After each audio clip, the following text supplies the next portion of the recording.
Με μισή καρδιά σηκώθηκε από τον καναπέ, ντύθηκε και τον περίμενε να έρθει. Ίσως είχε ανάγκη να τη δει και να της μιλήσει.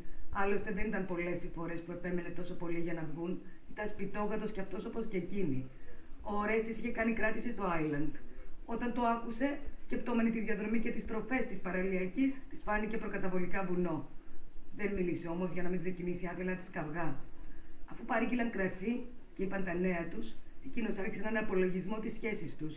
Έναν απολογισμό διαρτισμένο από ερωτόλογα. Πριν καλά-καλά καταλάβει τι είχε συμβεί, έβγαλε ένα κουτάκι από την τσέπη του και τη ζήτησε να γίνει γυναίκα του. Το μονόπετρο με το ειδικό κατεργασμένο διαμάντι 2 καρατίων της έκοψε την ανάσα. Ακόμα κι αν είχε πάει μαζί του για να το διαλέξει, θα είχε επιλέξει κάτι λιγότερο εντυπωσιακό. Η Λίδα δεν απάντησε αμέσως στην πρότασή του.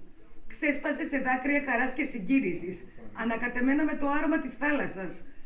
Εκείνη η βραδιά σφράγισε την καρδιά της. Ακόμα και τώρα που τον είχε μπροστά της, σχεδόν 1 χρόνο μετά, τα συναισθήματα ήταν νοπά.